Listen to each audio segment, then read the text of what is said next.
It's like, I was like, you might not like what I have to say, but I'm not going to sugarcoat it. And it's like, because his whole critique was like, just be honest, just say it's about the money. I was like, if it was about the money, I would lie. Yeah. Like if it was ever about the money, I would tell you everything's fine. This is the best game ever. Yada, yada, yada. He's like, you just play to what your audience wants to see. So they will show up and watch. I don't like that. I find that disgusting. It's like, I was like, you might not like what I have to say, but I'm not going to sugarcoat it because I respect you enough that I'm not trying to farm you for views. I respect your time enough that, anyway, that's just my rant. Thank you. No. That's, I think that's that hits close to home because it's like kind of like why I kind of, I don't know, quote, crashed out or something. I got tired of like being pigeonholed in the 14 space. It was like, well, you kind of like a one trick thing. It's like people know you for rating, people know you for 14, and this is all you do. And like that is what brings in the views. And it's like, but I'm really tired of this. and I'm like, I can't lie to myself and just keep saying these things that just like shill the game or something. And I don't think I ever even did that. But you would have to just kind of temper yourself, because if you just complain about the game all the time, then you're going to lose people. Yeah. Well, and the thing is that, that's where it's like, I wish YouTube had like a channel level kind of thing, because here in chat right now, like you have activity, you have rankings, like they're moving in that kind of direction. It's something that Mixer did. It's just like, when you come in and you're like, oh, you always make videos like this. And it's like, no, I specifically limit myself to one rant a quarter, because I don't need to, I don't like repeating myself, and I don't like doing it because like it's good engagement. YouTube does not like me for doing that. They're like, oh man, that video was great, you should make another one just like it. I was like, no, it's not how this works. Like for me, it's like, but I get that maybe for you, the viewer probably have seen a lot of negativity and they think that like it's all kind of associated with it. But it would be really kind of helpful for me as a content creator to say, oh, this person does watch all my videos. Okay, well, what did I not understand? Like, what did I get wrong in that regards, right? Because obviously the negative comment gets easy attention and eyeballs. But when it evolves, like, I would love to know that, like, what's the history of our interaction? YouTube is moving into that direction slightly, but that's one of the things. It's like, wait, I where are you getting that random theory? Let me explore it, because maybe it has merit.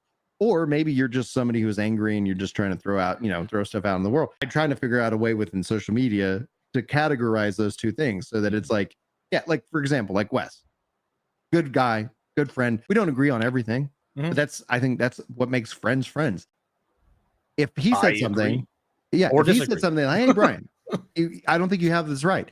He automatically gets like, okay, we have a rapport. We know each other to a degree. Like, okay, what? Oh, let me take that into account, as opposed to like random comment that I've never seen. But it's like, okay, have you been commenting on my videos? Because like, and I always kind of feel kind of crappy about it, but it's like, I do get a lot of comments, guys. Like it's, I'm trying to read, but it's like, I got other, things going on. I always kind of feel bad. I want to know that context in that relationship. So if that's the one comment I finally seen after 1,000 comments, you're like, oh, okay, we're going on this journey together. That would be helpful. And I think that's going to be a problem that YouTube solves in and of itself. Anyway.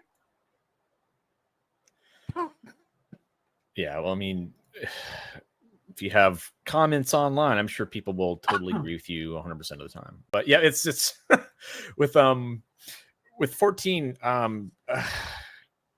just some people just get very tribalistic. So if you offer an opinion, and it's like they have like this visceral reaction of like, well, no, that's not my experience, like you're wrong. And they get really mad. And I think a lot of these people, a lot of these players, and I've been in this situation before where, I mean, maybe not to like some of the degrees that I'm about to bring up here, but people they're tied to their character. It's like that is their identity, and that is also their identity on social media, and you cannot separate the two. So when you talk about the game and you bring up normal conversation and normal points of like, how can I improve? Or I don't like this content, I like this content, I want to see this. They see it as a personal attack, because it's like that is their whole way of life. And I maybe COVID had something to do with this too. They just circled the wagons. And it's like, this is what got me through a tough time.